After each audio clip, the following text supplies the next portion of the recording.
Ready? Hi, everyone. Welcome. Seeing a lot of people trickle in. Thank you for joining us on this Monday evening. We're so excited to have you. I'm seeing a lot of familiar names, seeing some new faces as well. We're going to get started in just a moment, but thank you all so much for being here.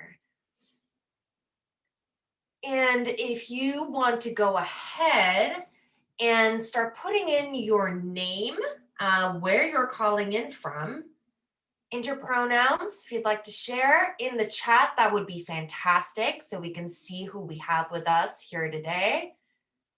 And I am going to go ahead and introduce myself.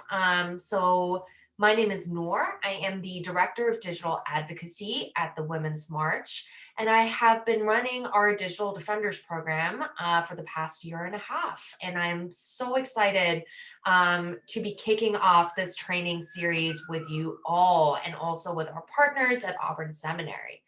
And I'm calling in from DC, where it is warm and sunny, and doing trainings in the summertime is just so much better because the sun is still shining when you're done. So I am going to turn it over to Allison if you want to introduce yourself. Hi everyone, I'm Allison. I'm the Digital Defenders content strategist. So a lot of the content you'll be working with, the language, the documents, the Facebook page, that's all going to be me interacting with you on a one-on-one basis. Based in DC, but currently visiting family in Connecticut. Really happy to be here. And then I will throw it over to Sharon. Hi, everybody. I'm Sharon Groves, and I'm at Auburn Seminary, where I'm in charge of partner engagement. Auburn is really lucky to be a partner with the Women's March for well over a year now. Our work is around networking, supporting, amplifying people of faith, people of spirit, leaders of faith and moral courage as they're working for justice. And really just thrilled to be here tonight. And I will turn it over to my colleague in crime, Melvin Bray. Good evening, everyone. My name is Melvin Bray, and as Sharon just said, I'm just along for the ride. I'm a social entrepreneur that collaborates with Auburn on occasion, and pleased to be a part of this work, Digital Defenders work with Women's March, and glad to see all your faces.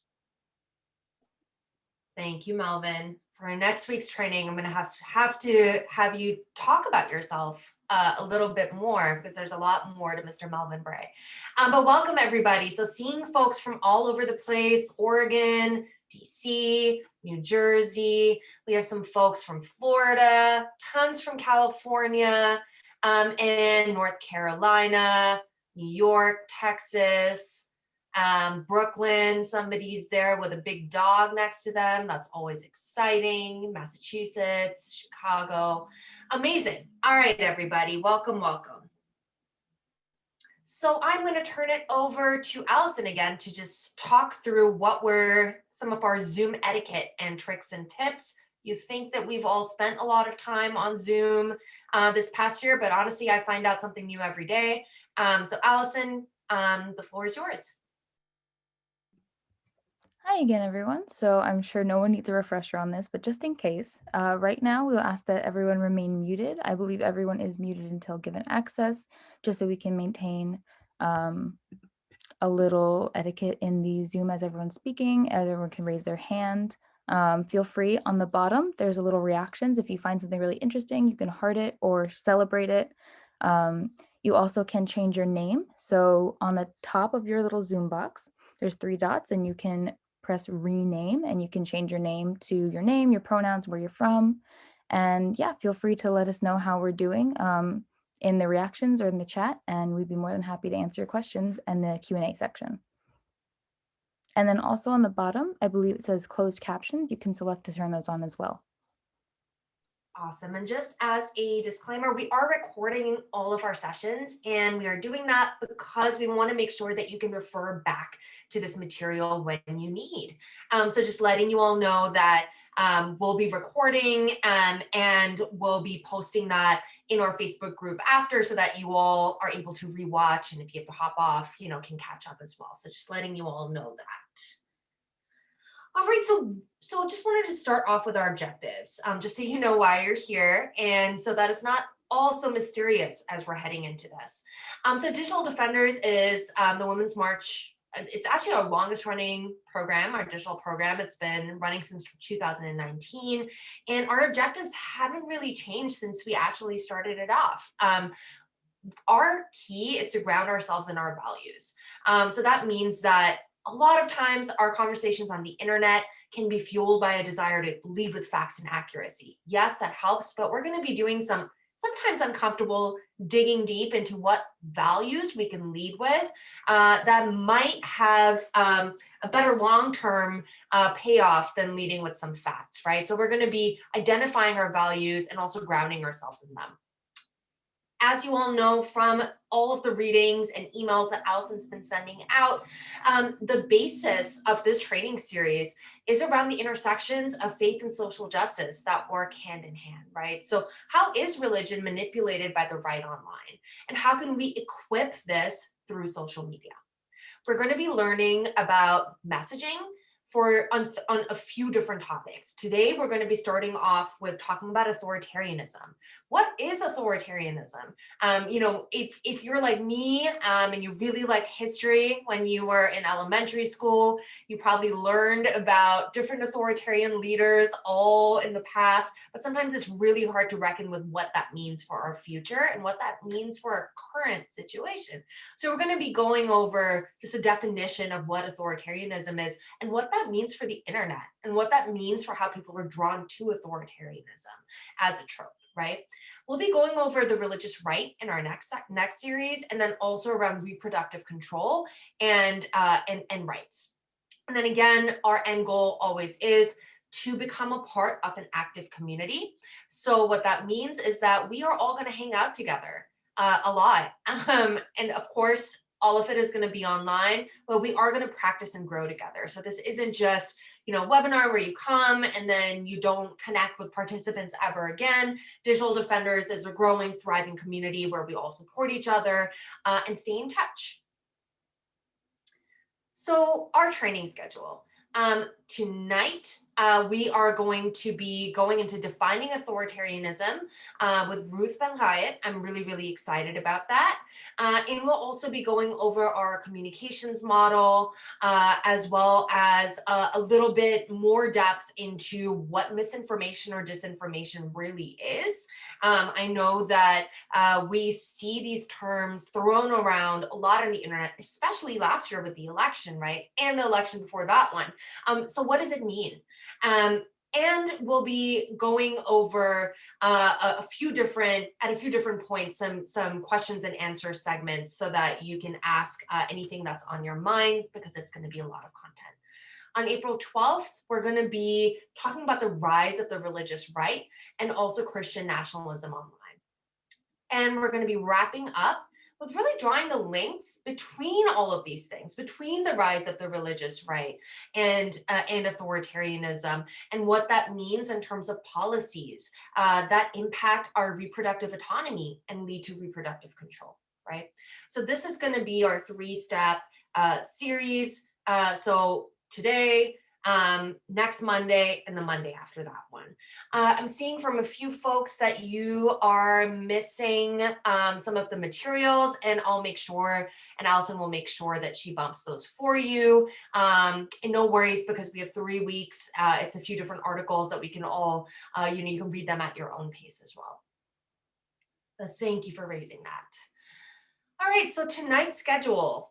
We did our intros. We're going to be going over what Digital Defenders is, what mis and disinformation is, Q&A, discussion, prepping for the upcoming trainings, and then also onboarding you to our Facebook community. All right, so getting into the fun stuff. why digital defenders, why are we here, and what are we doing together? So why are we here? Let's start off with sort of the impetus for these trainings. The Women's March and Auburn Seminary actually conducted a survey together, and we wanted to learn a little bit more about how our joint bases of members, of activists, really perceive faith in the public realm. What do you identify as a person of faith or as spiritually oriented? Do your spiritual values inform your activism? Are you interested in online programming about this topic? But also, are you concerned about the role of the religious right in national politics? And what really came out for in this survey was that 88.2% of you were concerned about the role of the religious right in national politics. So just wanted to name that. That was a pretty alarming stat, but we wanted to use that to propel us to really create this content that addresses that. What are we concerned about? What can we do about it given the ecosystem, the very vast ecosystem of the internet and how information travels through it? So I just wanted to give that context before we get started. So when we're talking about digital defenders and what we're going to be doing together, since 2019, Digital Defenders has been training everyday activists around the country and the world, like you and me, to use your own social media to combat disinformation when you see it in your own networks. So far, we've trained over 1,500 activists on combating disinformation on the issues of immigration, climate. We had a really incredible operation up around the 2020 election, policing, protests. But after January 6th, and some of the horrors that took place in DC, many of you reached out to us about how terrified you are about your own families and friends repeating conspiracy theories perpetuated online by the far right and by cults like QAnon. So we decided to host this training after we did the survey to get a head start on seizing back the internet and making an impact on our own networks when we can. So what we know is that the narratives with the most influence, reach, and engagement are often those that are led by our opponents. And the conversations that sow deep polarization and division are largely due to intentional disinformation campaigns that are led by the well-funded alt-right and by online trolls. So we saw the danger of this with the election, both in 2016 and 2020 and midterms, where the right purposefully puts out content targeting key demographics of voters and also false information about voting rights and procedures.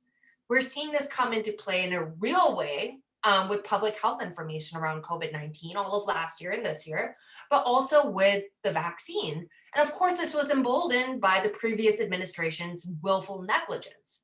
So there was a recent report that actually just came out this week, and by this week, I mean last Friday, that is based on an analysis of anti-vaccine content that had been shared or posted on Facebook and Twitter over 800,000 times between February 1st and March 16th of this year. So that's that's a month and a half. And what it found was that 73% of the content, the anti-vax content, was the responsibility of 12 accounts. So this shows that while many people spread anti-vaccine content on social media platforms, the content that they do share often comes from a much more limited range of sources. And we also know that exposure to even a small amount of online vaccine disinformation has been shown to reduce the number of people willing to take a vaccine by up to 8.8%. So I'm not a public health expert. I'm an activist, but I do know that I've experienced what this means for my own family, right? I've experienced what this means. Even if we're thinking about QAnon and what happened January 6th, it's not just it's not in a binary in terms of race or ethnicity or immigration status. We have whole communities of immigrants whose families are also falling into some of these same conspiracy theories. So we'll be talking about that more in the next training series, but I did want to bring this up as this is something that impacts all of us all around the world. No matter who we are, what we look like, disinformation is that vast. And I don't mean to say this to scare you, because I think that, this is one small way that we can begin fighting back. But just to give you a full context of what we're facing, and for a lot of you, this is probably not new news. So a lot of people are also concerned about it and want to help. More than 8 out of 10 Americans say that they're concerned about the spread of false information. And more than 60% of Americans say that it's actually difficult to spot intentionally misleading stories. I agree with that. So where do we fit in? So in our training series, we're going to be training activists to spot and debunk disinformation in their own networks.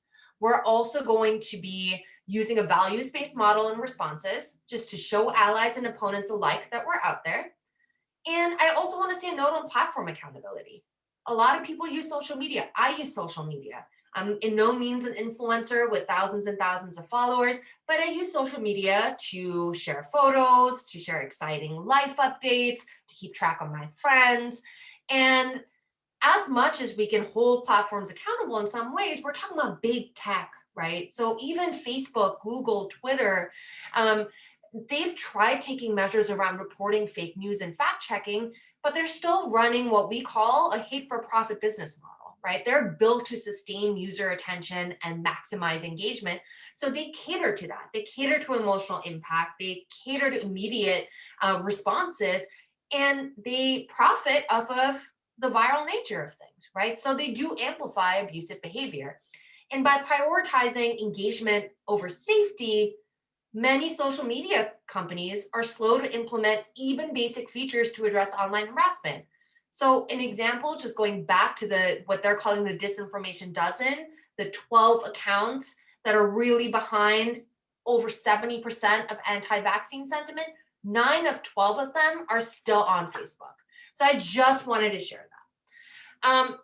So all that to say is there's a balance, right? Like I am deep into advocacy around Facebook and Twitter and what we can be doing to have them held accountable. And there actually have been a few developments that have been happening on the Hill in various committees at this point.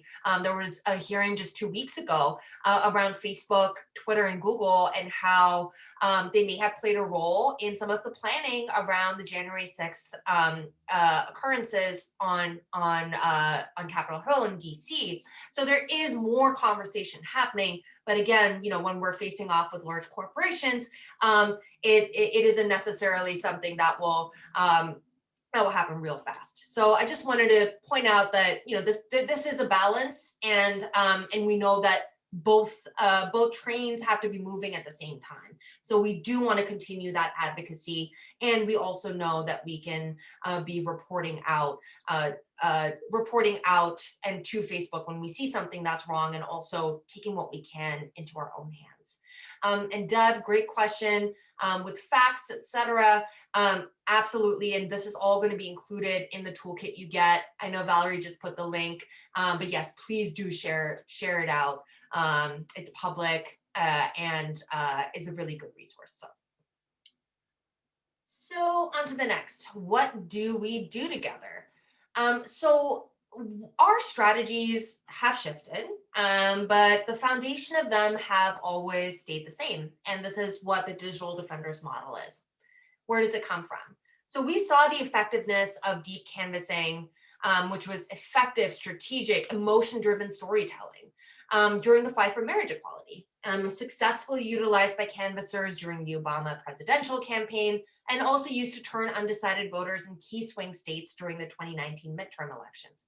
So how does that model apply here? And what do we have to tweak, knowing that we're moving from door knocking to actually having these conversations on social media? Firstly, we know that online conversations can only go so far. And a lot of this has to be accompanied by also having conversations with people who you want to work with, who you do want to work on in real life. So just wanted to say that. But this is one step that we can take together. So with the marriage equality movement, what we learned is that rights-based messaging and statistics rarely convince people or sway people. So an example would be within the marriage equality context, the refrain, LGBTQ people have the right to get married, was not advancing the conversation. But LGBTQ people should be able to marry who they love actually draws people in. So we use that foundation of affirmatively expressing our values and framing the conversation with our values as the first important step. And you'll see that repeated throughout the training. So the first step in our model is spotting. So you want to learn how to spot and debunk myths or disinformation by looking out for some of the key themes related to the issue area. So again, that's going to be what we focus on next week and the week after that. And you'll have a ton of tips and tricks on this in the toolkit as well. Again, dis and misinformation travels and shows itself in many different forms. But I did want to say that the more that you practice looking out for some of these things and running some of those tests on your own time, you'll get better at it. I know that I shared something on my family WhatsApp just yesterday that my sister very quickly debunked, and I was very impressed by it. So we're all learning this together. Again, as I mentioned, we are setting the discussion on our own terms. And what that means is that, again, as we're leading with our values, not their values, that's one way that we're already reframing. And the second one is we're not repeating what they're saying, right? So one of the key communications fundamentals, one of the key fundamentals for this program is that we don't want to repeat mis or disinformation, right? So just want to put that up there. Is that reframe. The third one is affirmation. It can be really hard when you're engaging with somebody who does not agree with you to affirm them as in their full selves, or say, hey, I see you, when somebody's saying something that is really harmful. So you want to use your discretion as to what that affirmation looks like. For me, sometimes I just say, hey, I know this is confusing. I've been confused by this topic too. And you'd be surprised by how that affirmation, no matter how quickly you came up with it or whether you agree with it, lets people, brings people a little bit closer to understanding your point. So I tend to go with the, this confused me too, or, hey, I know there's a lot out there. So just wanted to put that as an example of an affirmation. The second one is a caution. So you want to warn of the cost of the alternatives being put forth by the right. But I want you to know that sharing this may be really dangerous for people that you love's health and safety, your neighbors, your grandparents, your loved ones, your children. So bringing forth a note of caution. And then a redirection by shifting the framework from defense to offense. So if we're talking about vaccines, saying, we know that vaccines work and have saved lives all around the world. So you want to move to a redirection after the caution. Again, you want to bring in your shared values. So just an example, and again, a lot of this will make more sense when we're in training 2 and 3 and talking about the issue specific content as well. But you can think about the values that matter to you, right? So when we're talking about shared values, an example of that with vaccines is that vaccines are about collective interest. It's about collective humanity. And this is about loving your neighbors enough to do what it takes to keep them alive. And I know that deep down you agree. So that's another example of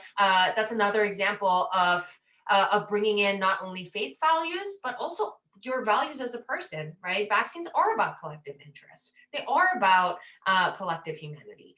So bringing that in and tying it to something that's greater than the individual when you're talking about the caution and the risk is a good start.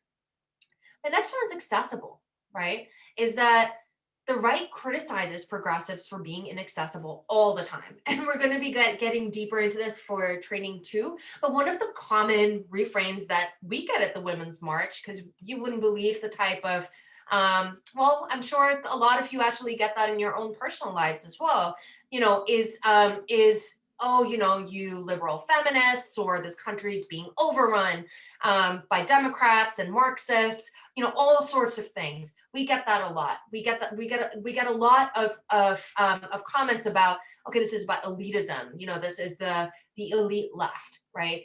And none of that is true or speaks to our experiences and our full lives and our livelihoods, but something that we can do when we're responding to that and reframing is to keep it accessible, right? We keep our messaging accessible, which also indicates our accessibility We're not trying to bring the far right into our networks, but what we are trying to bring is people that might be passively viewing this, that might actually be on the edge or on the precipice.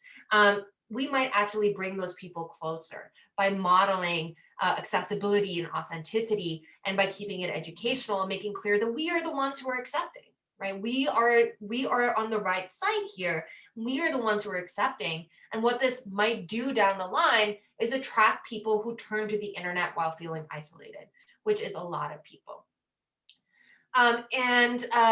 So by accessible, I just some examples that I'm seeing is that an example would be that I would never share a quote from a book that probably isn't popularly accessed by people, right? So I'm not going to say, hey, you should really read this book. Go to page 12 or 13. Instead, I might speak about a concept that I learned in that book and talk about it in a way that anybody could understand. So for me, I always use the test of what it means for some of my family members that are English is their second language. And they use Facebook and Twitter a lot and share a lot of really scary things. And that is what I use as my litmus test. If they understand it, and if that makes sense, and that's something that anybody could read and pick up, that's my litmus test for accessibility. So next, I want to also talk about authenticity, right? So we rely on interpersonal communication. So when we train our digital defenders to post their own content, you get a boost from us with guidance, graphics, GIFs, memes. We're not bots. We're not running any kind of coordinated campaign. We are hoping to just equip you to be able to bring these skills to your own daily lives, right? So we went through our authenticity, and you want to stay true to your voice and how you speak, right? So something I know that I do a lot of is actually I use a lot of sarcasm. So something that I've been doing is thinking about how I can still appear as myself when I'm having these conversations in my jokes or the way that I write, or the types of words I use or anecdotes I use. So you don't want to be somebody that you're not, and that's something that's really key to our strategy. So I'm just going to go over some of our tips and tricks, and I will ask Samantha to launch a poll, because we want to learn a little bit about what you're seeing online. So you should be seeing a poll pop up on your screen with a few different questions.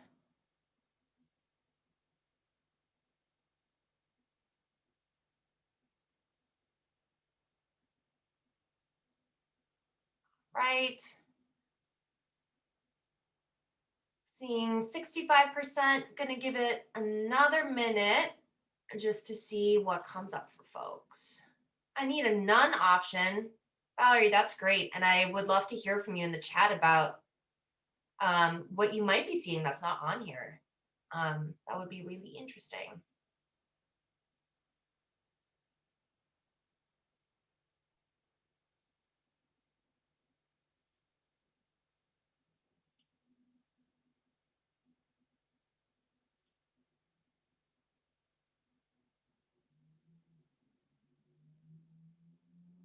Right, 78%. If you have not voted yet, please do. Information about BLM. Mostly shifted since the election. Biden opened the border. Infrastructure plan. Beth, I would love for you to expand on that in the chat, because we're working on that with some of the recovery recess work at the Women's March right now. So I'd love to hear what you're seeing. That's really interesting. And I want to make sure that we cater to that. What liberty is, guns, border crisis, more disinformation about Thrive. All right, y'all, this is very important. Second Amendment, Biden and borders. All right, cancel culture, homophobia, environmental. We are going to be going over a little bit about the over a little bit about the right and gender obviously through all of our trainings, but we will be going over transphobia specifically on next week's training. Carbon neutral pipelines and companies. All right. Lies about the LGBTQ community. Trans misinformation, says Kathy. Cancel culture.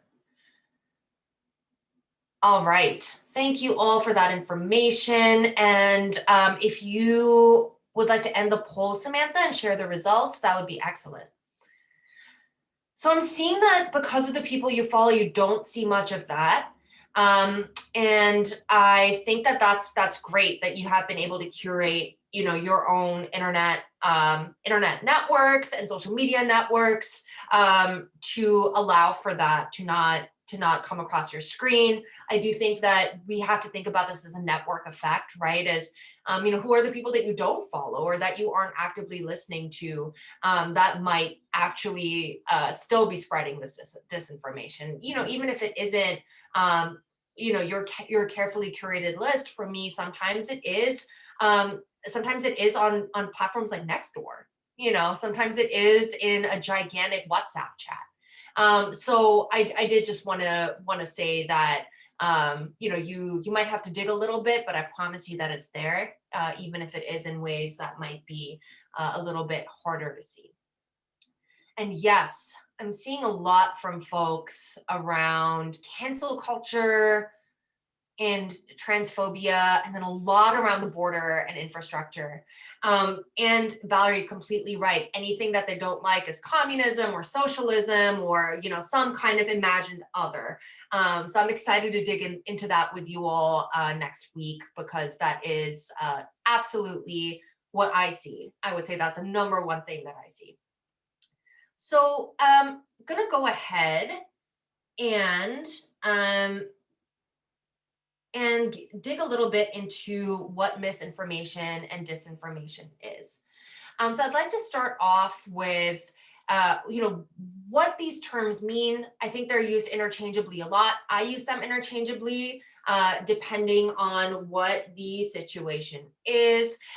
So an example of misinformation, right? On Facebook, for instance, is if you copy and paste a warning from a friend that doesn't have a basis in truth. So if you don't copy and paste this text exactly the way it's written within an hour, that means that your Facebook account is going to be seized and all of your money in your bank account is going to be gone. Sorry, there is an ambulance that is going down the road. So that is a really good example of misinformation, right? The person that started it might not have intended to do that. It might just be I'm really scared of being hacked. It's something that happens all the time. I'm just going to go ahead and share this, right? That's something I see all the time. And I think that it has a nostalgic resemblance to a chain letter. So that's something that we see often. I know that my parents do that a lot, and it's something that they're generally concerned about, but don't really know where it's coming from. And it doesn't have a really detrimental or harmful impact. So it doesn't really have malicious intent a lot of the times too. The second one is disinformation. So this is something that has risen in popularity as a term that has been used more and more. And disinformation is intentionally false, right? There is a motivation involved. An example of this outside of 2016 or Russia, right, would be examples of fake news websites that purport to be representing the community or represented or be a part of a community. We often have Facebook pages that claim to be local news or interview made up families or completely use the wrong photo to depict somebody. So those are all examples of coordinated disinformation outside of, let's say, an election setting, right, where there has been a ton of coverage around malicious intent and coordinated campaigns to deliberately impact election results all over the world. Another example that I'd love to use is something that's actually happening to my friends right now that organized a women's march in my home country, which is Pakistan, and they've been organizing it for every year for the past 4 years. And what ended up happening to them is that the religious factions in the country actually took the videos of them chanting on the streets and doctored the slogan to say something else that was basically an insult to God and an insult to the government. And then local news started running the fake videos. And what that means is that they are actually facing a long trial under blasphemy charges, right? So I'm using that as an example of a really coordinated disinformation campaign. Somebody did that on purpose to actually push back against activism, and especially women-led activism in the country. So I just wanted to bring that up as some of the real consequences that are really, really dangerous when a disinformation campaign is run and takes off, and also when the state allows for it, right? So so those are some of the differences, and I did want to bring up a website and an organization called Media Matters. I'm seeing a lot of chatter around when we're talking about traditional media, when we're talking about non-traditional media such as social media, but then also traditional media, thinking about TV networks, thinking about radio shows. There is actually a ton of advocacy around right-wing networks and how information travels. So I advise that you check out Media Matters. They do a ton of work on this, as well as free press, and I'll make sure that you get the information and follow-up. This is their primary strategy. This is their primary area of work, is that. So on to tips and tricks. What can we do knowing all of this, right? Number one, and this is what Digital Defenders does, is cognitively, people are more likely to change their mind if you give them something else to latch onto, right? So that's what we're doing. We're trying to give them that something else to latch onto. You want to replace that inaccurate information with something else, right? The something else is what we're gonna be working on together today and for our next 2 trainings. If you aren't sure, there is way less harm in not sharing something than sharing something that's inaccurate.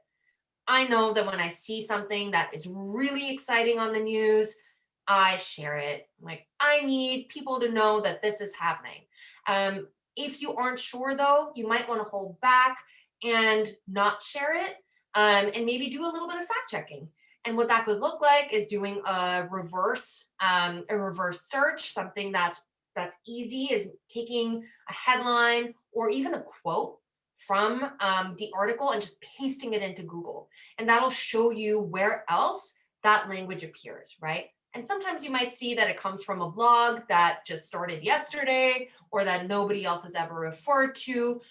Or you might find out that it does actually repeat in a few different places. And this is actually a news story that has gained some traction.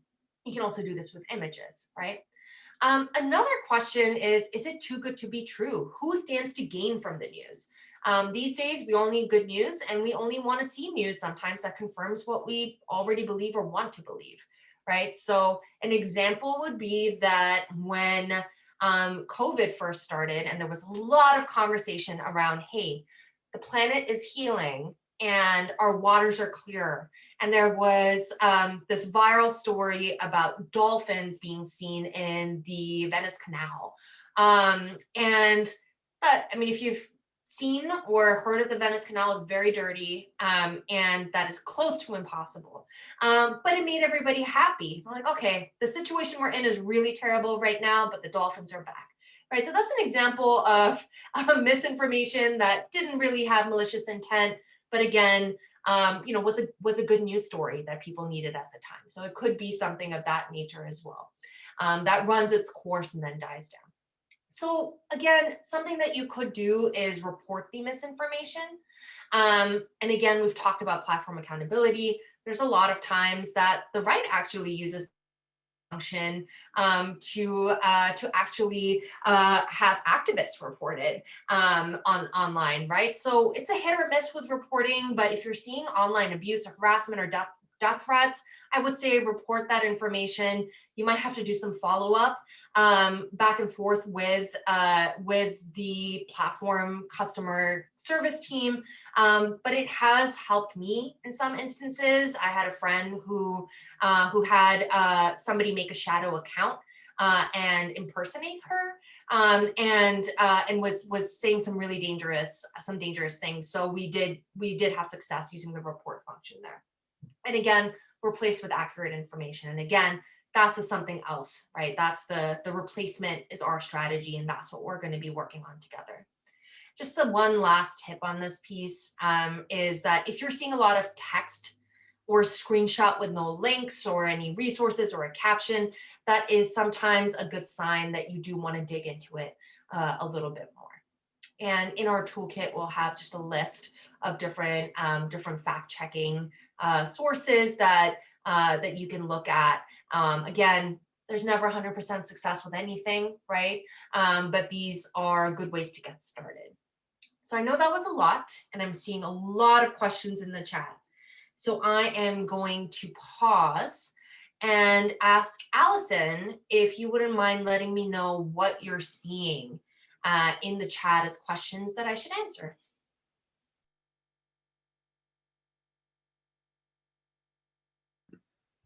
So we do have one question about seeing disinformation when we don't necessarily want to follow it on our own accounts, and how we can check in with the right. How do we know thy enemy without having to necessarily follow it? That is a really good question. So I would say that oftentimes, like, you don't have to embed yourself, right? Like, you don't have to embed yourself within these right-wing factions. Disinformation is truly everywhere. So I wouldn't seek out those sources. What I would do is maybe look at Facebook pages around issues, or neighborhood Facebook pages. If you truly aren't seeing anything on your own networks, sometimes I look at the news comment threads if I'm feeling brave. If I follow somebody who I really respect's YouTube channel, you might see somebody bringing up disinformation there. So again, our tactic is not always to just go after the clear opponent. I do think that, at least in my life, disinformation that is perpetuated by the right has actually made its way over to people that identifies liberals, as people that identifies progressives, or people that don't identify one way or the other, but honestly don't know what they're putting out there. So you don't have to go hunting for it. I promise that a discerning eye, you'll be able to spot it in your own realm.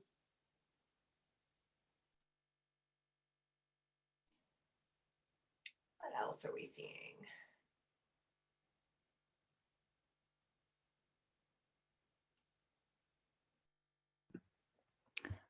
We were seeing questions a little bit about, I know that this is necessarily different from our work because we are focusing on social media, but we did have a lot of questions on talk radio being a big disinformation spreader.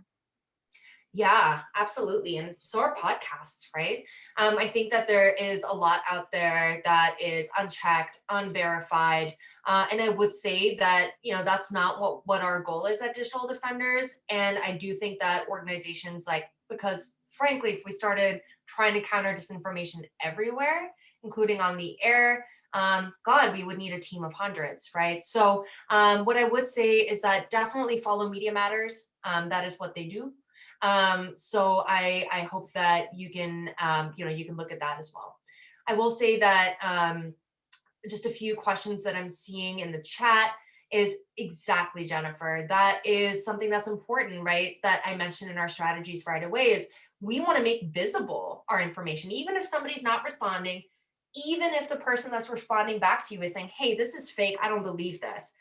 Somebody out there, because that's how the internet works, right, is still seeing that. And whether you know that or not, that is an audience. And those are people that might feel affirmed knowing that there's somebody else that's out there.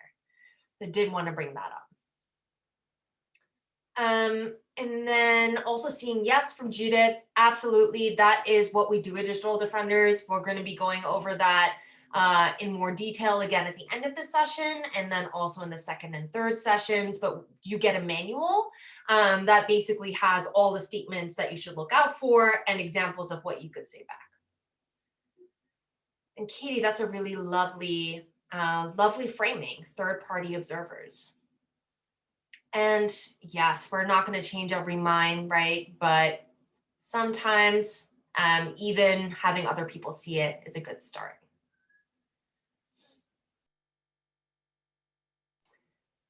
And Deb, that is a really good question. That, you know, polarization is so heavy right now that you might not be seeing this.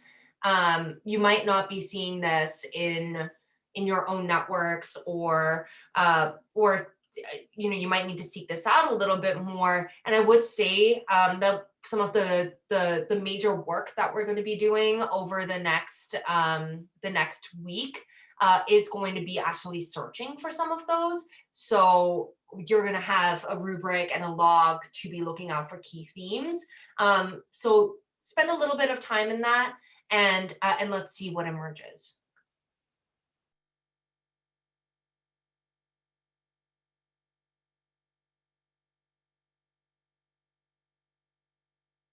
All right. So with that, I am going to turn it over to Dr. Sharon Groves to get us started for our next section. Great. Ruth, can you just say hello so I can see you on my screen? Hi everybody. Great. I am so excited about tonight. I've been really looking forward to this evening to be able to introduce and ask some questions around authoritarianism with Dr. Ruth Ben-Ghiat. Ruth is a professor of history and Italian studies at New York University. She's also an advisor to the Protect Democracy and a recipient of a Guggenheim, among many other awards. Her latest book, Strong Men, Mussolini to the Present, is a #1 Amazon bestseller. I can say from personal experience, it is a fascinating read. I started out reading it as an audiobook and then promptly put it down and said, no, this one deserves to be actually read with eyeballs. And that's unusual for me. Most of my reading these days seems to be on Audible. But it's really quite amazing. It examines how anti-democratic leaders use propaganda, corruption, violence, and machismo, I never can say that word, to stay in power, and how resistance to their rule has unfolded over a century. Ruth is a regular columnist for CNN, The Washington Post, among other media outlets. The depth of her research on authoritarianism enabled her, I don't know if this is fortunate or unfortunate, but she was able to forecast some of Donald Trump's worst abuses of power that culminated in the January 6th assault on the Capitol. Ruth understands better than most the conditions that lead to authoritarianism, and we are really lucky to have her as we launch this series. Thank you, Ruth, for being with us. Oh, thank you for having me. Absolutely. So I wanted to start with authoritarianism as a definition. Like, it gets thrown around a lot. People say it, I mean, I hear it at least 5 or 6 times every day. So I wonder if you might just explain authoritarianism, thinking about it for someone who has never heard of the term before, or maybe has heard about it all the time, but like you're wondering how they're using it. Can you just, can you give us the basic definition of how you use authoritarianism in your work? So when I was doing the research on strongmen, which goes over 100 years of authoritarianism, I was surprised to see how fuzzy the term is. So at its most basic, it is a liberal kind of politics where the executive branch and the leader figure end up damaging or overwhelming the judicial branch, the free press, and other institutions of an open society. It's really on a continuum. I mean, the one-party state of the classic dictatorship period, it still exists in North Korea and in China, but authoritarianism has many phases to it. So fascism, for example, those, Hitler and Mussolini regimes were one phase, the beginning phase with early communism of authoritarianism. And today in the 21st century, you still have authoritarian states, but they work a bit differently because often people come to power through elections. And these are what you might have heard the term electoral autocracies. And this is like in Orban's Hungary or Putin's Russia, where you hold elections, or Turkey of Erdogan, but they increasingly, the elections are gained. So they deliver the result the leader and his party need to stay in power. Or, for example, you leave a pocket of opposition, like Putin has Navalny, who he just poisoned. But then that's a good example where in order to keep real rivals off the ballot, you imprison them or you poison them, which is, again, Putin's specialty. So authoritarianism can mean different things in different periods, but it's always ends up with a suppression, a removal of rights. The same groups tend to get persecuted over and over again. You have Jews and Muslims, non-Christians. You have LGBTQ people, people of color, indigenous peoples. There are all these through lines through the history of authoritarianism.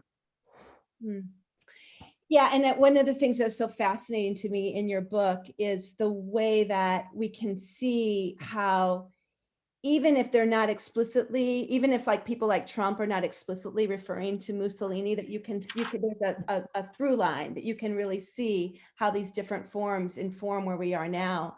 I'm wondering, I was really struck by this in the book. I'm wondering if specifically you might talk about hypermasculinity and how that's showing up in authoritarianism. Yeah, so the word strongman, we hear this word a lot, but I'm using it. The people I focus on in the book are all what I call strongmen, and they are a certain kind of authoritarian. So they do the things that other authoritarians do, but they also use virility or hypermasculinity as a tool of rule, alongside corruption and propaganda, the myth of national greatness and violence. They use this idea that they are men above all other men. So you have like the bookends of Mussolini and Putin, who would strip their shirt off and use their body very purposefully to kind of be an anchor of the nation, right? And I wanted to take masculinity seriously, because it's too easy to laugh at Putin, who's flexing his pecs, but it's deadly serious. And for example, virility, and we can use them interchangeably, machismo, they interact with the other tools. So for example, the essence of authoritarianism is lawlessness. So the leader, this hyper-masculine figure, becomes admired because he's the man who gets away with things. If you think about Trump too, right? He's the man who is not, he's too powerful to be constrained by regular laws that constrain regular men. So he has to be kind of an everyman. And so he says he's the man of the people, but he's a superman. Nobody can really touch him. And so you see how he can get away with things. So that works with the corruption. And then he's also somebody who's threatening and is endowed with the idea that he's forceful and he's all powerful. So it works with violence. So the more I did research, the more the virility and the machismo, it was really central. I'm wondering about if you can speak to the conditions that lead to authoritarianism, and in particular, like we know that Trump didn't birth Trump, right? And so what are the conditions in the past few years in the US that have facilitated this rise? So when I went through these case studies of a century all over the world, I saw that the United States was pretty well set to receive and support somebody like Trump, because what you have over and over again is these types of men appeal when a society has gone through a lot of social change, which many would define as progress. It could be racial equity, it could be gender emancipation, it could be workers' rights, like gains in workers' rights or gains for indigenous peoples. And so we had all of those conditions after 8 years of the Obama presidency. And of course, as we know, a large swath of the population didn't think that an African-American had any right really to be president, much less 2 terms. And if you think of all the things that happened during that time, the legalization of same-sex marriage, in the military, 2013, you had full gender integration that was agreed upon, finally, right? All the other progresses that were made, these things were kind of, for many Americans, they were a disaster. And so what happens is somebody like Trump comes along, and the reason, one of the many reasons these people are dangerous is that men like Trump are completely amoral and transactional, and they will read the political marketplace and see what people need and want at that time. And then they will be whatever you need them to be. And so Trump, who's been a Democrat in the past, he's been a Republican, he has no set ideology beyond his racism and his greed, let's say. He realized there was this market for people who felt disenfranchised and kind of white grievance. And so he played on that. And the last component, and that you see, is that the strong men end up giving a focus to existing extremism that was in the society already, existing anti-democratic tendencies, which were kind of disparate, and they might have been quite strong, but he gives it focus with his person.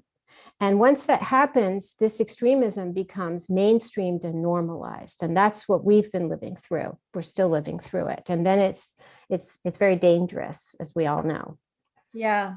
I mean, you say we're still living through it. And, you know, I wonder, what do you think the difference was that when he was banned from Twitter and like that? And then I'm also wondering about like where are we right now? We got a Biden administration. They're doing some good things. Like, are we in a better place? Are we like, what are you seeing like right now in terms of authoritarianism and where we are?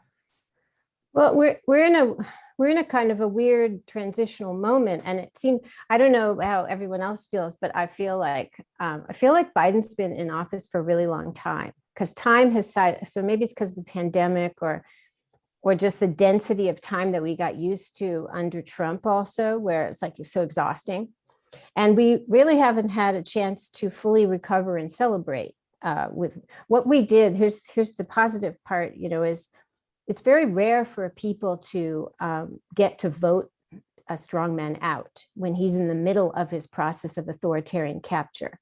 And a lot of really, as you well know, scary things were going on. And to me, the trajectory was very clear had they gotten a second term. All the villains, you know, Pompeo and Barr with what he was telling the police, it was all being set up to criminalize dissent, the whole thing. And yet they were voted out. Now the GOP is continuing, you know, with voter suppression. So we're in a period where, you know, the Biden administration is doing really, really good things in most areas, and I think they're taking the right tone. On the other hand, we have January 6th, which has not been. There's no accountability for January 6th, and this is a highly volatile and dangerous situation when no one has been punished. And the GOP has accepted now that violence can be a way to stay in power if you need it to be. Not only voter suppression, which there's a long history of that, as we all know, but also that you could have a kind of coup attempt that ends in violence, and that can be a way, that can be part of the business of governing. And at that point, that's not democracy, that is autocracy. Right. You bring up January 6th, and I'm wondering about, I think we have to talk about Christian nationalism. I mean, it was just so striking how the Bible was weaponized and used before and during that event, along with all the other horrid, racist Confederate flags, the whole 9 yards. But I'm just wondering about how Christian nationalism plays into authoritarianism, both historically and in this moment as well. What should we be seeing? No, it's, if you go back to Mussolini, who really wrote he was the first one. He was the first dictator, and he was a prime minister of a democracy for 3 years before he declared dictatorship. And he was in Italy, which has the Pope in the middle of it, right? It has the Vatican in the middle of it. And something where Mussolini was not only a former socialist, but a total atheist and extremely anti-clerical. No one hated the church more than Mussolini. And few people had they were such criminals. He was he had a criminal record. He was a serial rapist. He was obviously a very bad person. And yet he was the one, because here we come back to the amoral transactional, he was the one who made the peace with the Vatican and created what's now an independent Vatican City. So often, and we see this with Trump, it's the most profane and impious and terrible people who end up, because they will make deals with anyone to stay in power and to have support. And big religious institutions of an authoritarian culture will also make deals with anyone. You have these meetings that can happen, and each delivers very well for the other. Mussolini delivered fantastically for the Vatican, and the Vatican did very well under fascism. The same Trump, it's interesting, it's Orthodox Jews and evangelicals, and he has delivered for both those groups in a quite a horrifying way. If we look at all the things that happened in the federal bureaucracy, all the policies passed, a lot more than perhaps we have digested. So that's something, and one of the flashpoints or the nexus is that authoritarians use rhetoric of crisis so they can set themselves up to be saviors. So their rhetoric is already a rhetoric that lends itself to religious belief. The kind of Berlusconi, who didn't wreck democracy, but he was quite an authoritarian. He used to call himself the Jesus Christ of Italian politics, because he was taking the hits of the witch hunts from the left, and he was also trying to resurrect Italy. So there's many points of contact between authoritarian individuals and certain types of religious cultures. Yeah, so I'm wondering with that, a lot of people I think on this call have been engaged in religious or faith-rooted work to actually be a force of resistance through faith. Yes. And I'm wondering, Ruth, have you seen, has that had any traction? And I'm just curious if there are things that you would love to see faith-rooted people do to be able to be a force of resistance. I mean, I don't want to go too much in the history, because I've said the depressing part of the history of the, big institutions colluding. But of course, the history of resistance to authoritarianism is full of, like in Chile, the Chilean Catholic Church had they were a center of resistance activity, and many other places. So I personally think that if we're trying to build bridges in this very polarized America right now, there are a few areas that we can work on. One is patriotism, right? It doesn't have to be a militaristic patriotism. And another is faith. And I think that faith can be very, very important component of both a pushback against the GOP's authoritarian political culture, because I really see the GOP as a far right party now. Mm-hmm. And it has to be a different conception of faith. One thing about the Mussolini story, which always saddens me, is that at the time that Mussolini decided to ally with the Vatican, the big power, it meant that there was a new party that had been formed called the Popular Party. And it was a progressive center-left Christian party run by a priest.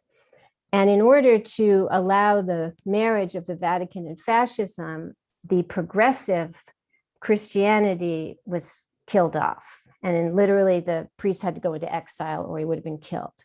So that's the problem is, and this is a much larger country, but the problem is making a space and prominence for these other types of the socially progressive, the alliance of faith and social justice.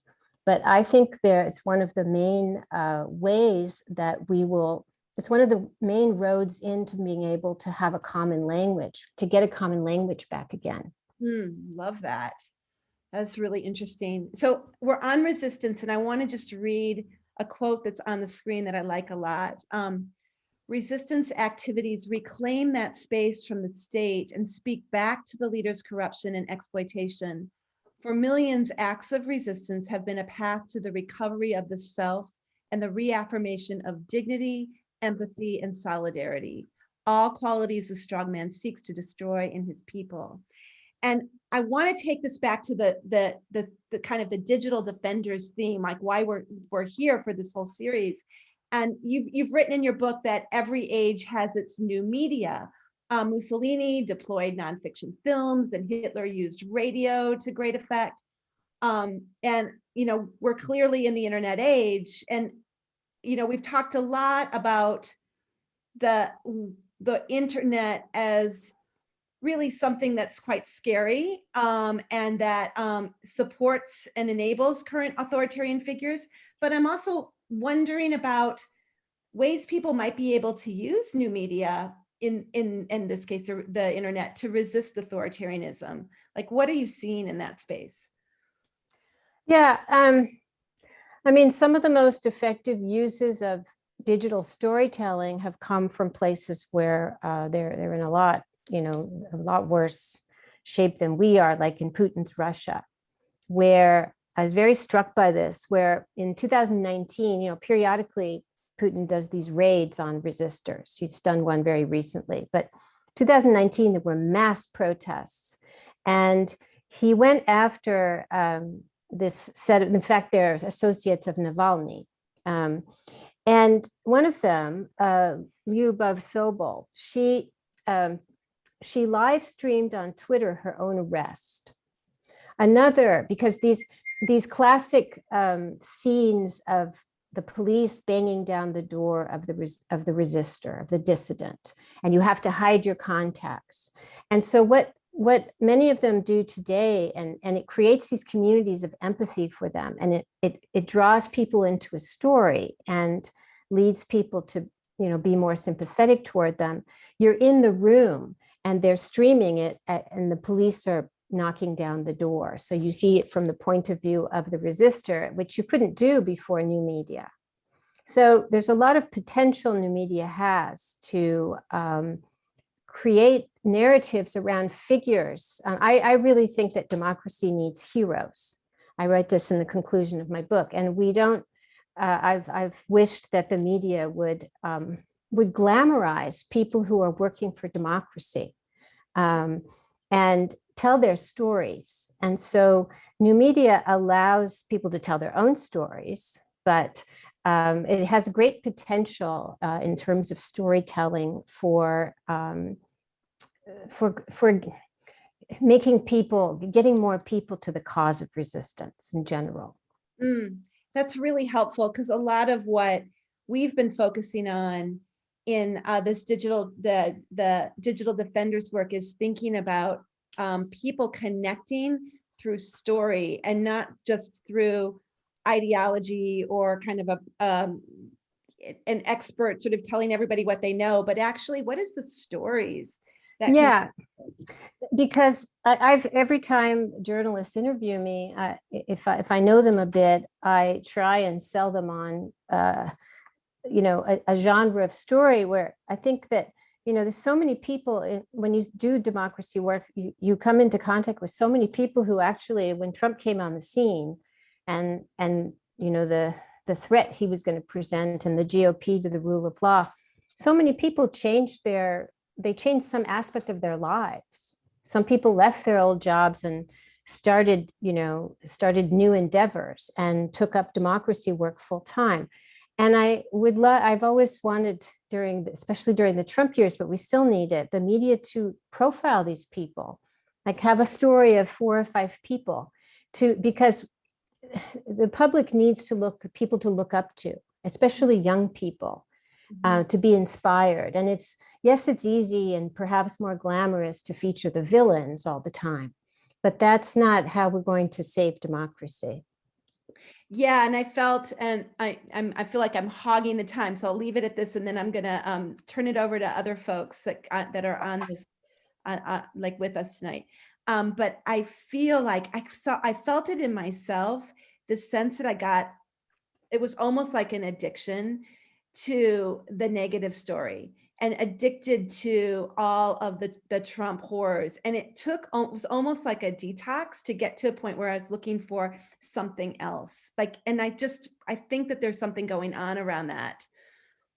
Yeah, and it's why, because there are many grim things in my book, and some people don't. They've told me they can't read part of the violence or the parts on sexual violence and torture, which I needed to put in there because there's so much whitewashing of racist and other violence today.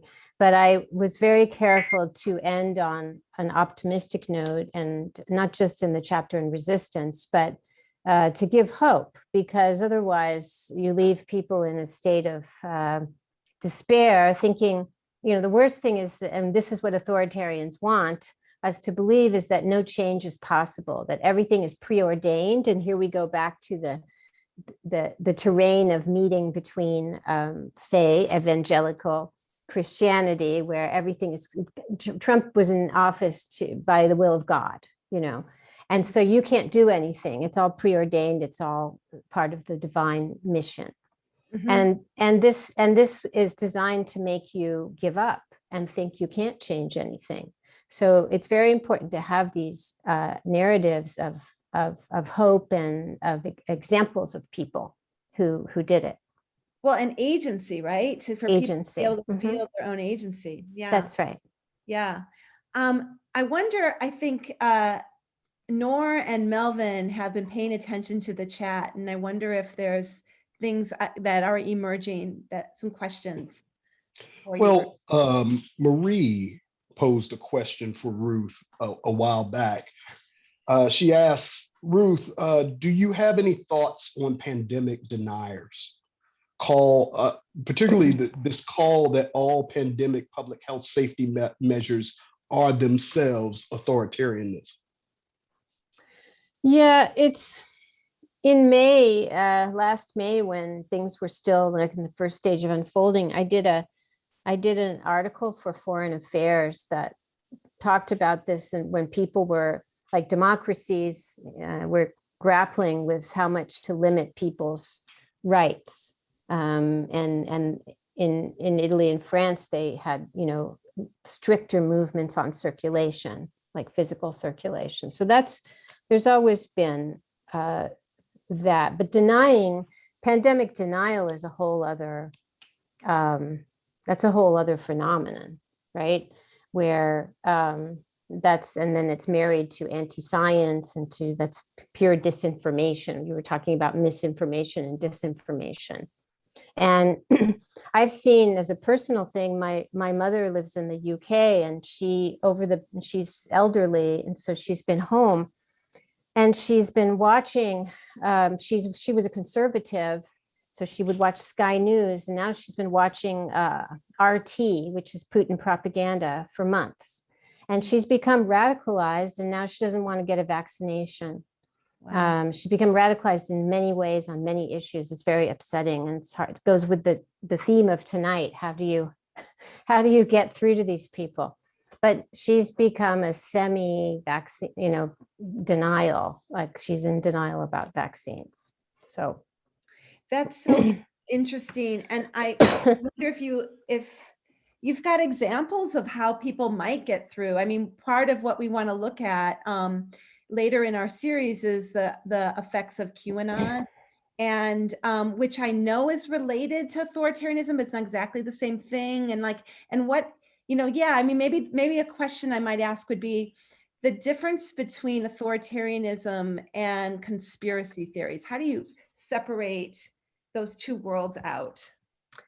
Well, conspiracy theories have always lent themselves to authoritarian success. Like, I mean, in Nazi Germany, Hitler's whole obsession with the Jews, elevating a population of people that was a tiny fraction within Germany to the masters of the world, right? That's a conspiracy theory. And people have studied the way that QAnon maps onto the structure of conspiracy theories all the way back to theories about the Jews, which have been some of the most durable, where you still have Soros today in Orban's Hungary.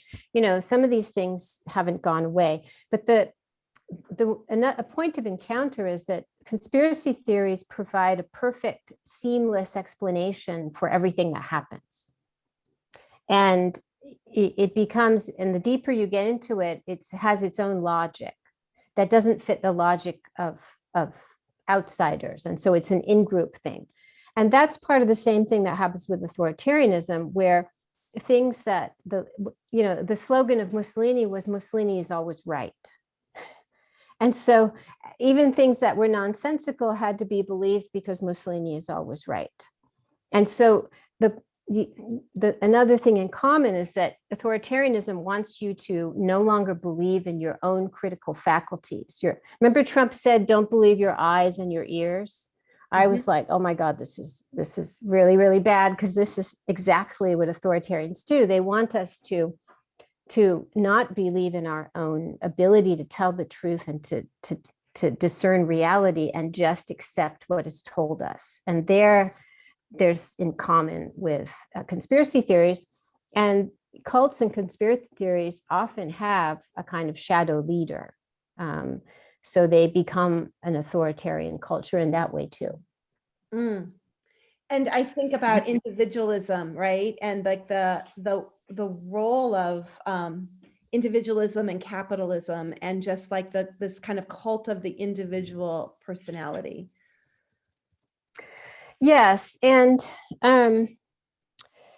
part of the appeal of Trump was, for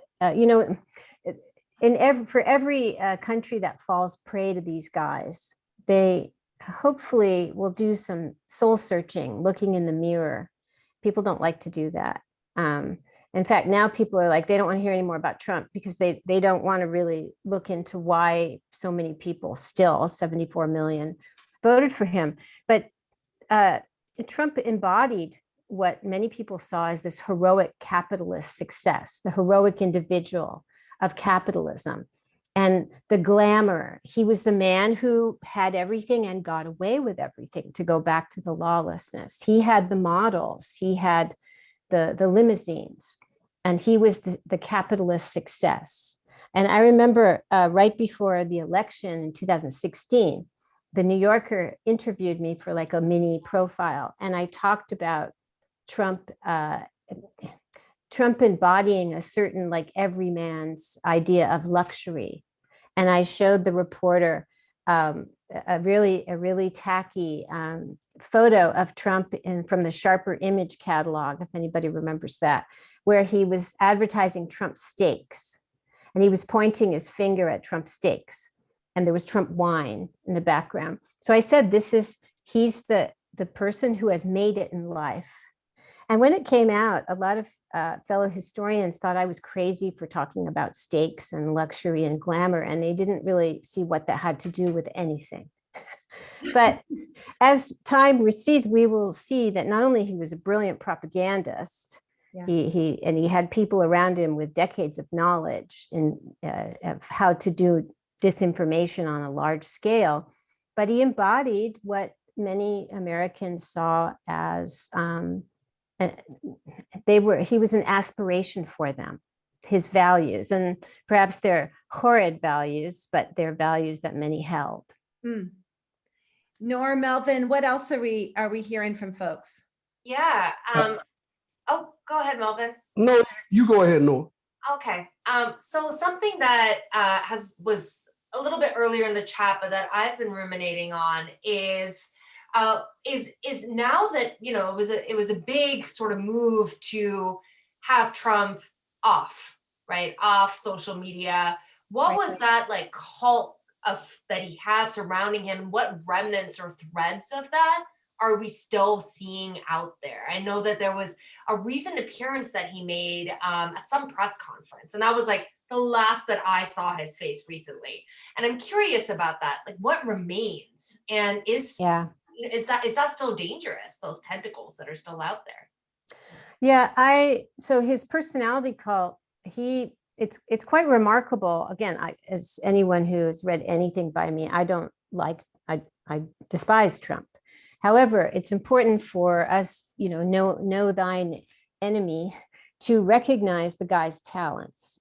And I already said he's a supreme propagandist. He also succeeded in constructing a personality cult, which is really on the par with a lot of ones in closed societies, which is remarkable since he didn't have a closed society. He had an open society with a free press and lots of people investigating his finances, and yet he was able to construct this personality cult. And once it kind of forms and you form these bonds with the followers, it's very difficult to break them. No matter what the guy does or says, no matter what disaster practically visits upon the country, and that's why I wasn't surprised at all that so many people voted for him, and his personality cult kind of remained intact. Now, it's been really interesting, the combination of his ban from social media and then leaving office and going to Florida, because he's just not in the public eye as much. I know he calls into Fox News, but if you don't, there's the followers who still see him much more than perhaps we do. I don't watch Fox News and I don't watch, OAN and these other things, but I'm not sure. Where his personality cult matters for American politics is that he still wields full control of the GOP. And that, and this is where this ties into January 6th. The GOP had a very good excuse to break with Trump after January 6th that indeed would have probably in the long run saved the party, because it was not going to go to sanction lawlessness, and they could have broken with him. But instead, he imposed a kind of authoritarian style party discipline, where even Mike Pence, who was his dutiful servant and lackey for years, and then was chased by a mob that wanted to hang him, has not spoken out in public. So Trump still has like an iron fist on the party. So in that sense, so there's the popular personality cult, and then there's the personality cult as the leader of the party, and that's still quite strong. So Ruth, another. there's this idea kind of floating around in the chat that I'd love for you to speak to. It's kind of a simplification of the notions of authoritarianism, and then it leads to another question as well. But is authoritarianism the same as any authority telling you what to do? And kind of, how is it that we should clearly delineate the two? Yeah, I'm glad you said that, because a big line of the right today is to flip the script and try and convince us that democracy is actually tyranny, that free speech is cancel culture. And there's this whole thing going on that is also been used. The same script is used in Orban's Hungary, that liberty is actually tyranny. So, authoritarianism it's a political system where somebody comes to power, and they sometimes don't wreck democracy like Berlusconi and Trump, but they use these tools in tandem of corruption, of propaganda, of machismo. They claim they're saviors, and so they have alliances with religious elites. That's very different than the government telling you for public health reasons, for example, to wear a mask. It's very different because authoritarians never care about public welfare. That's actually a dead giveaway. Look what's happening in Brazil with Bolsonaro. It's a total disaster. And the thing about Trump is that he never had any interest in governing in a presidential way, in a democratic system, as small d. He only he was there to make money for Trump Organization to consolidate his personality cult, spread hatred, anything that's going to keep him in power and allow him to make money off of his public office. So public welfare, they have no interest in that. So when the government, any government that has an interest in public welfare, puts restrictions at times of crisis, like a public health crisis, that is not authoritarianism, even though the right today is trying to get you to think it is.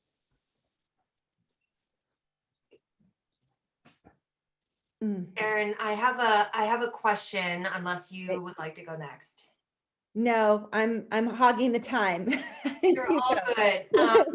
This question actually came from Keisha, and it's a good one, which is around the notion of hypermasculinity again, and how you drew on that, Ruth, in your definition of a strong man's, game of gaining political legitimacy. How do we see that same tool be used by leaders of all genders? And Keisha brought up the example of Margaret Thatcher and growing up under her rule and her thumb. So I'm curious what your thoughts are on how patriarchy travels in these expressions. Yeah, it's a great question. There have been women who had some, quote, strongman aspects, like Thatcher, whose nickname was the Iron Lady. And it was very interesting, who took when she was trying to ascend in politics, she took lessons from a voice coach, somebody from the Royal Shakespeare Company, to lower her voice. So you could say, not to be too binary, masculine, feminine, but she had to take on more, quote, masculine attributes, such as lowering her voice, to be taken seriously and to get ahead. So one of the things I was trying to do in this book, and I didn't include Thatcher or Indira Gandhi or Golda Meir, who are people who did illiberal things, for sure. And Golda Meir also was this kind of, she liked to think of herself as a kind of masculine figure as a woman, right? Because they didn't wreck democracy. And I only featured people who were out to wreck democracy or did, right? Had dictatorships. But I do think that, and right now is a very interesting time, because women are quite prominent in the far right. And that newer model, like you have Le Pen in France. Now, Le Pen she was only able to get that prominence so early because her father was the founder, Jean-Marie Le Pen. But there are many other women who are not doing the masculine thing. They are actually posing as, we're mothers, we're pro-family, but of course their definition of family is, not LGBTQ, anti-immigrant. And so I believe that we will have in the future an authoritarian government led by a woman, and who will not be of the generation and the tactics used by Thatcher. They won't be artificially trying to lower their voice. They'll be women who are embracing their idea of femininity, but it's an illiberal idea of femininity, meaning it's illiberal, better put, it's illiberal values that are inspiring and promoting their politics. So that, let's say, if Ivanka Trump, who's highly corrupt, and if she ever got in power, they wouldn't be stripping their shirts off, so you wouldn't have this hyper masculinity, but you'd still have the racism, the violence, the corruption, every other thing would still be there.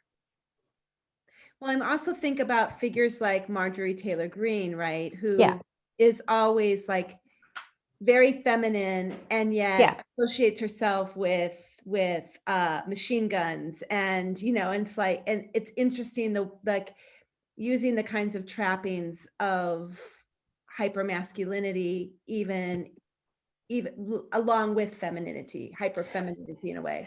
Yeah, and in the States, because we have the gun fetish, because nobody else has this, where you're posing with guns. That's a pretty much American thing. But it's interesting that that's their version of assuming the trappings of traditional military / patriarchal tough guy culture, where they're appropriating that. So yeah, that's something that's going to be a very interesting to see how that unfolds in the next 15 years. So 10 years is going to be very interesting. Ruth, I asked a question that I think I then asked another question over, so we really weren't able to get to it. But I wonder about this move that was made to ban Trump from Twitter. And was that a smart move in your mind? There's like, or is the backlash on that gonna be something that's gonna make things even worse? I'm just curious how you see like the sort of this move to ban people from social media platforms. I mean, in the case of Trump, it was a very good move. If we are interested in, because this is somebody who sometimes tweeted 100 times a day. Yeah. There were days where he tweeted 120 times. Yeah. He was a one-man tsunami of propaganda. That was his biggest thing he did, besides trying to make money for Trump Organization. He was a full-time propagandist and very skilled. So, and the thing about new media and the internet is it accelerates the properties of propaganda that have been constant for 100 years. So propaganda needs repetition and it needs saturation, meaning the same message over and over again, and the same message told in different ways with slight variations of the same message through different mediums. So Trump would go on TV, he would call into Fox News, and then he would tweet. So getting rid of him as the main font of disinformation was very, very important. It was also a way that we were able to have a break from his psychological warfare, because make no mistake, we have been subjected to a psychological warfare on a scale that's unprecedented.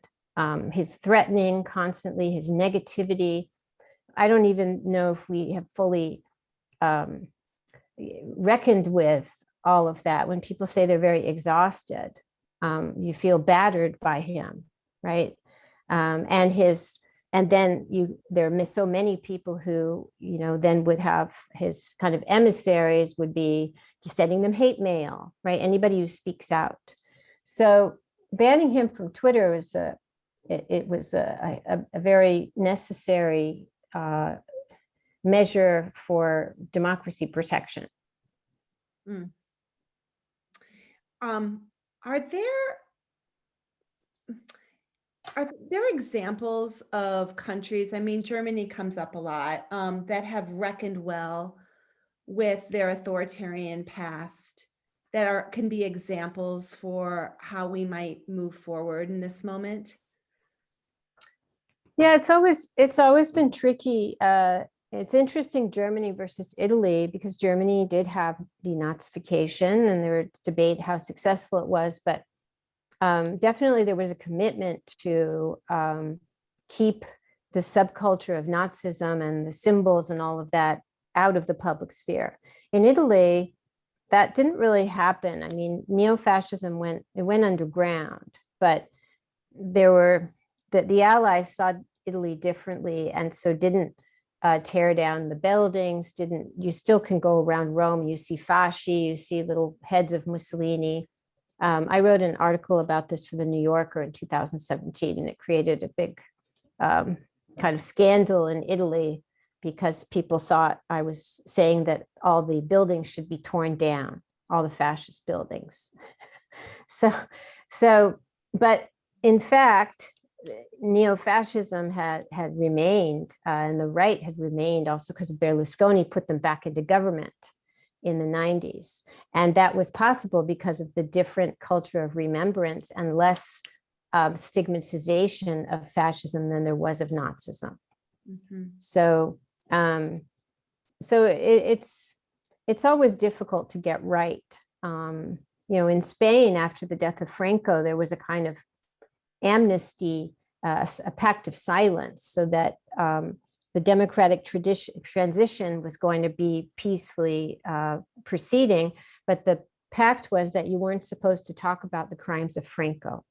So there wasn't any justice for the victims of the Spanish Civil War and after.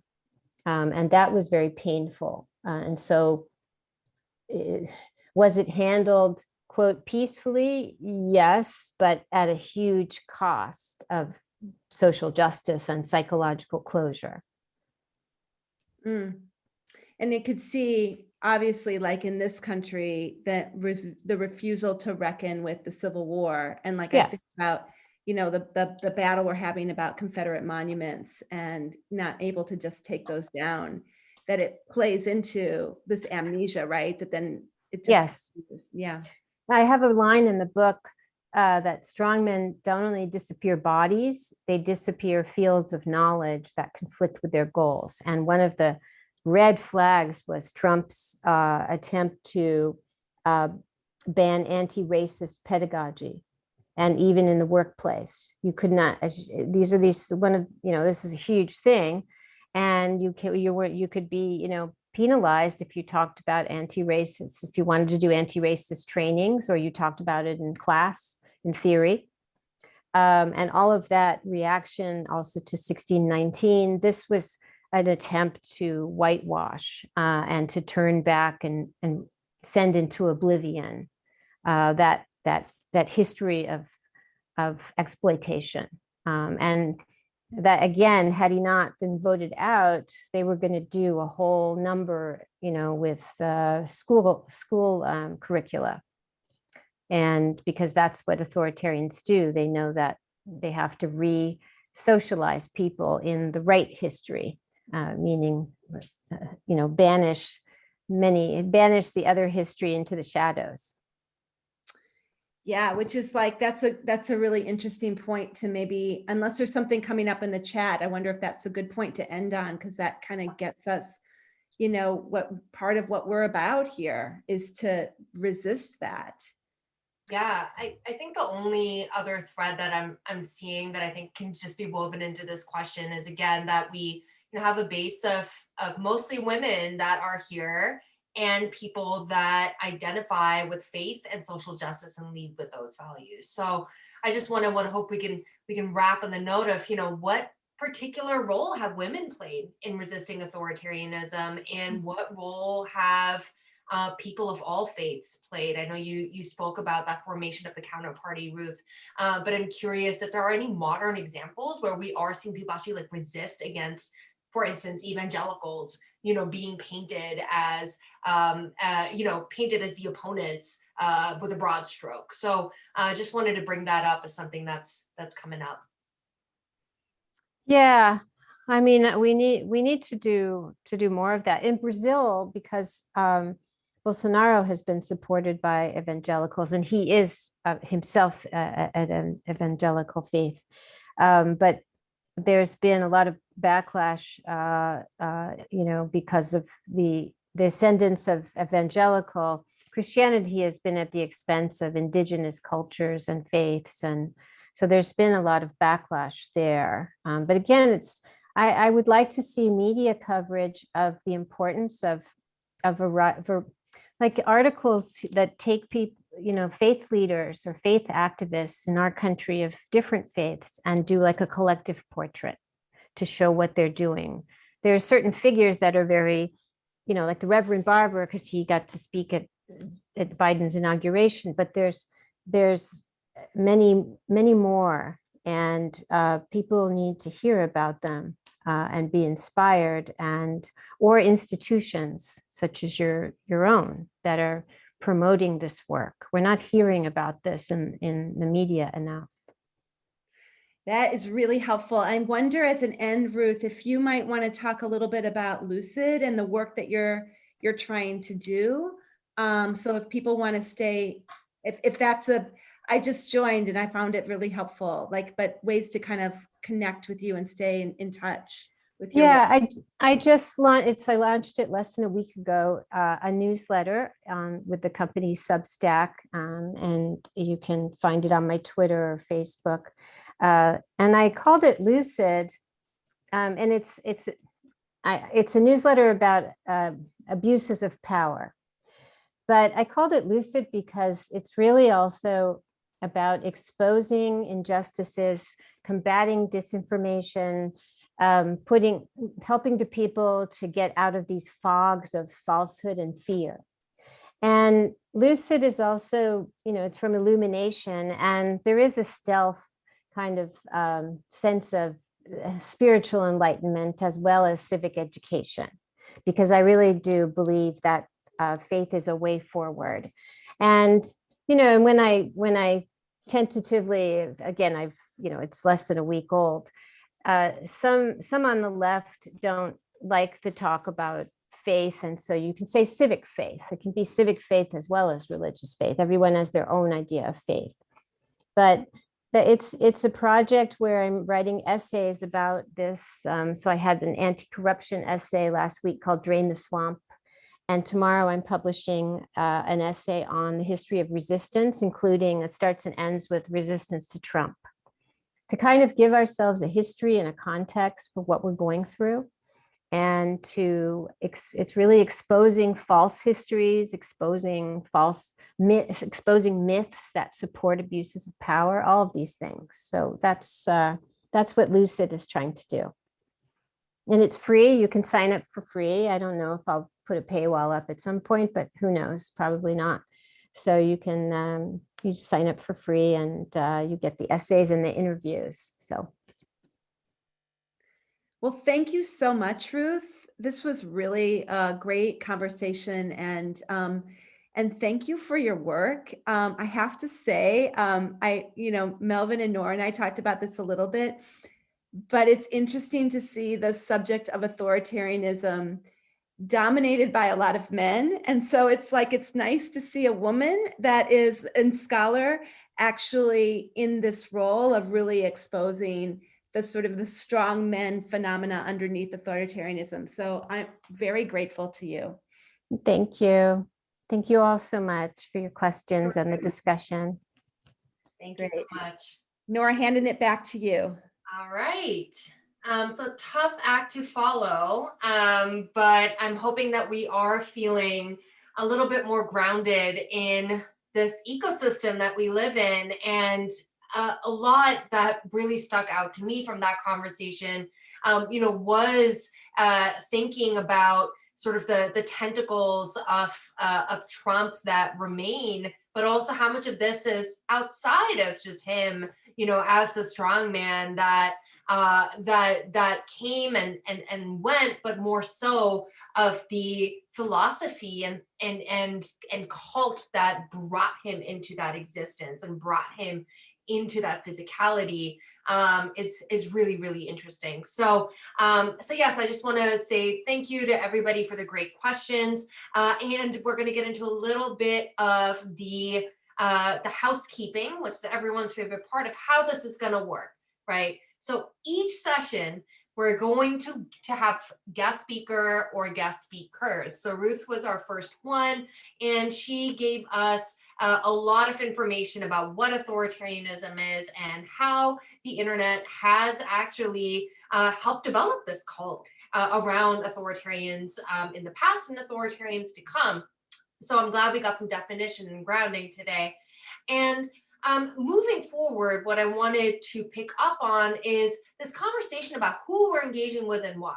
So we talked a little bit about our model. Don't worry, that was just a preview of our model. We're going to be going over the actual communication model in each of our sessions and getting some practice on what to say and what not to say and doing some workshopping together.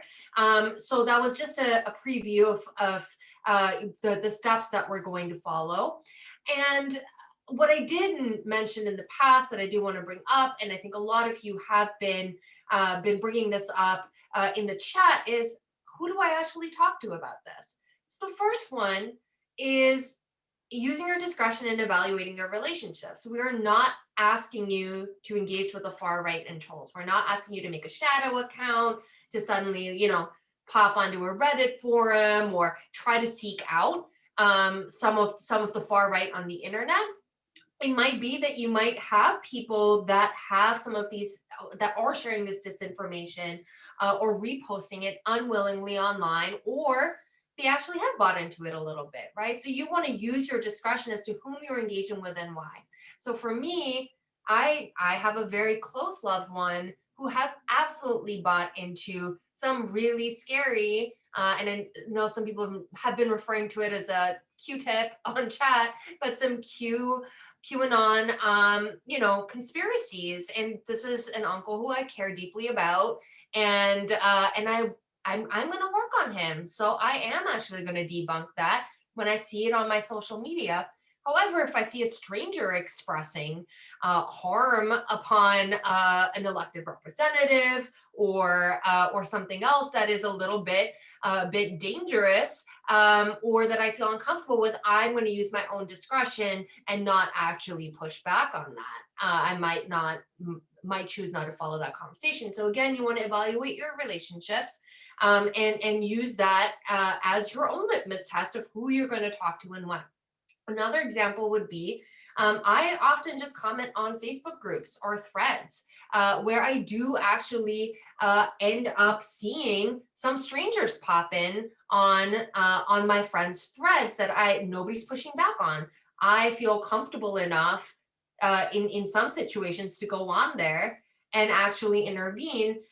And in some cases I don't, right? So it's not a one size fits all. It's about your comfort and where you feel like your intervention is needed and where you're not putting yourself in danger, right? So don't seek it out. I promise that it's there. I promise that it's there somewhere, and that it is often just perpetuated, unwillingly by people that do not know their sources. So just wanted to put that out there as number one. Keep your boundaries intact. You don't need to unblock everybody that has been harmful online that you put on a list before the election saying, oh, I don't want to see this. You don't need to do that. So just want to put that out first and foremost. And again, dis or misinformation is not exclusive to the far right. The magic of dis and misinformation and networks is that it travels at speed of light. So we just are trying to catch it when we see it. The third is that we are asking you to use your own voice in your own social media. So that means that we're, not asking you to put up, Digital Defenders X social media account, but use your own social media. Use your own voice and your own platforms, and take it at your own pace, right? We're going to be giving you a manual that you will get in an email after this, that will give you some sample statements to use in your interactions. So for our upcoming sessions, that again, our next one is going to be around the religious right and Christian nationalism. We're going to get into big pharma and vaccines, all of those things. We are going to be giving you some sample statements that you can use and some themes to look out for. Right. So, and then lastly, our Facebook community will be a living forum for you to workshop responses and get feedback. We actually have a few digital defenders that have been with us for the past year and a half that are here, and they will be on that forum with you as well, to help guide you and get you acclimated to how the system works. And next, how does it all come together? I mentioned this already. So our next two trainings will take us deeper into spotting and debunking disinformation on the topics of authoritarianism and Christian nationalism, and also on reproductive control. And then again, you will be onboarded to our Facebook community right after this and given some to-dos to get prepared before next week. So we actually have the save chat function disabled just for privacy purposes, but we are going to be releasing the recording, and we're also just keeping track of the chats on our own end to be able to give you that information. So if you see someone who you're really connected with, that said something really interesting, hopefully you can connect with them on the Facebook group. And I agree. I really don't love Facebook either. And I don't like that I run an active campaign against Facebook, and I also use it. But you know what? We're meeting people where they're at. And people are on Facebook, people are on Twitter, people are on Instagram. And frankly, if we're talking about democratizing knowledge and democratizing information, I'm going to have to talk to people that are in those places. That is just where the dial needs to be shifted. So if you don't have an active personal Facebook account, just respond back to Allison so she can send you the toolkit anyway. And just so that you can use it on a different platform. Again, Facebook is just where we're all meeting in a group, because there's no way to do that on Instagram or Twitter, right? So Facebook is just a place where we're talking, sharing images, and are connected to each other in a community, but you can use this anywhere else. We have used Slack for about the past 2 years.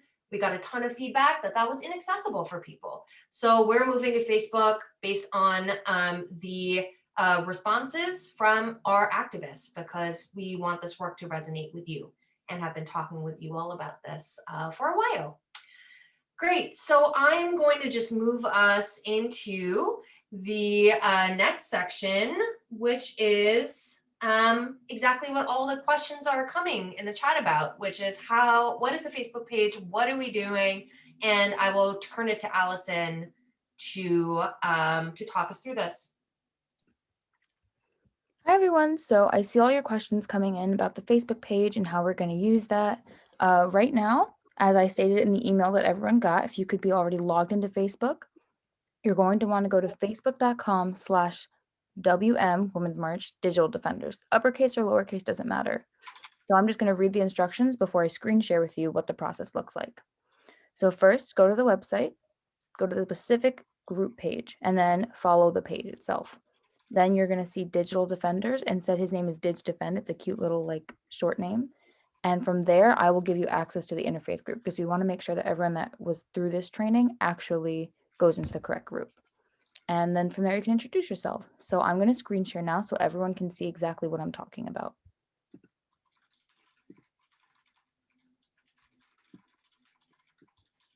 Okie doke. Everyone can see it? All good? Great. Okay, so this is my personal Facebook page. Allison, just a second, sorry. I think it's still on my screen, so let me just.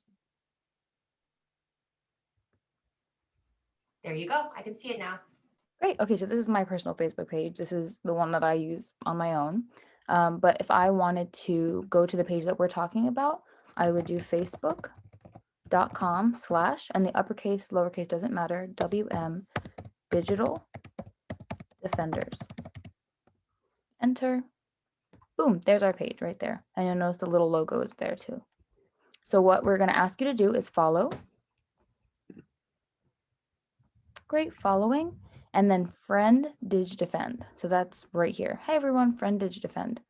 And you can see right here, the little comment, Dig Defend is just me on a separate account to make sure that I have access to everyone and they can be added to the right group without using my personal account. So right here, I'm gonna highlight Dig Defend and add friend. Great. So then I will go through and make sure that everyone that's inside the group is actually someone who is a digital defender and not someone off the internet. And then from here, you can explore the page a little bit, understand why we're all gathering here, but it's really important that we now go to groups. So again, so on your personal account, once you followed, once you friended Dig Defend, go to groups and interfaith. I want to join because that's the one that we're in right now. So joined. I'm already in it from previously. And so this is what the actual page will look like. Women's March Interfaith Defenders headquarters. You can scroll, see who's already in it. And as you can see, there's one announcement, and this is where you can get access to your toolkit. This is the event that we're in, and you can scroll through and just play around if you're not used to Facebook groups or Facebook pages. One thing that is important to look at is media. So in the Interfaith Defenders, click on Media, Albums. You can see the different pictures that are available. So right now, these are just promotional things for this event, but later there will be all of the images that are available for you to post that will be in the toolkit. So let's go back to discussion. And right here it says authoritarian disinfo. Let's click on this. And this is exactly what the toolkit looks like. So right here at the top, you're just going to get a basic introduction. And on the left side, you have your outline. So if you don't have this outline, when you click on this, you can do view and show document outline. That way you can hop around the entire document. So this is our manual. This is how we are going to reference everything that we talked about today. This is how we're going to reference for the next 3 weeks and months after that. And on the outline, you can see that the introduction explains how to navigate this toolkit. We're going to have different guidelines for engaging on social media. So different ways to engage positive and negative comments or the trolls, how you can report things on Facebook, Twitter, Instagram, and Reddit, things that you just don't feel comfortable with generally, hashtags and accounts that we think are important if you want to look for disinformation or if you're posting personally from your own page. And then different accounts and people, faith leaders that we found on Twitter that we think would be relevant for you to follow if you feel interested in looking at more in depth of what we're doing right now. Graphics to use online. So this is just a simple table explaining exactly how certain posts and images can go on different types of social media platforms. And then below we have the folder to all the disinformation, authoritarian disinformation graphics. But we also have them right here. So if you don't want to have to go through the folder, you can click on it and click on the one that you actually want. And every single image is linked. And remember, this will be updated weekly after trainings and after current events. So you can just come here and look at new images or look at past week images. And then coming next week, we have our messages to use online, which will be really interesting. It'll be a what they say versus what you say kind of format. And then the supplemental read-ins that everyone was asking about are all listed here. So you have access to them at any time that you would like, as well as these 2 books, as well as Ruth Ben Guyet's book down here. And then just a general guideline for the Facebook community. We really want to make sure everyone is kind to each other online, making sure that you yourself feel safe and protected in this group, as well as being politely debating online if it ever happens.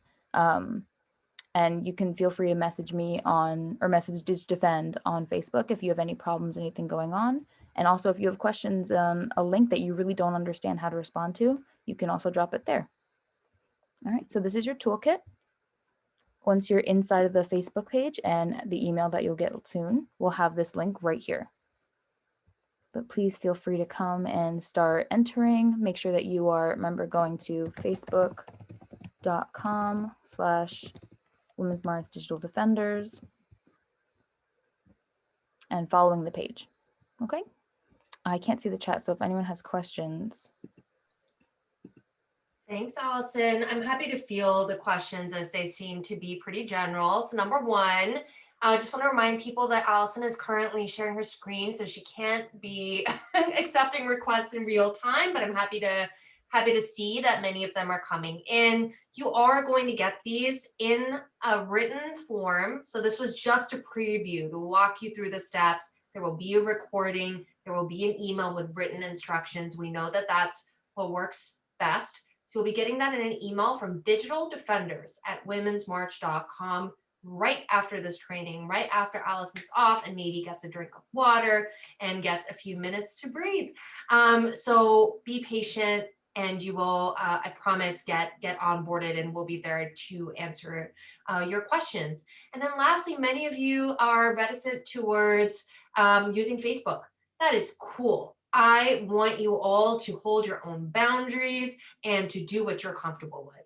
Nobody's forcing you to sign up on social media. This is a free training for all of you. That means that we hope that you will be coming back and that you'll be in the Facebook community, but we know that won't work for everybody, and that's also a-okay. If a few of you, decide not to join and still end up, using this information, that is already an impact. So last thing is that, Allison, I would love for you to just go over the homework in our last 2 minutes together.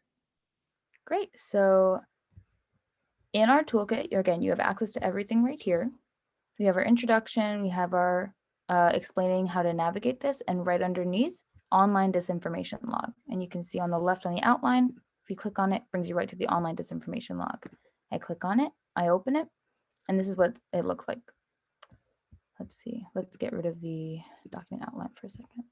Okay, so this is what we're going to do for the next week and the next week after that and the week after that.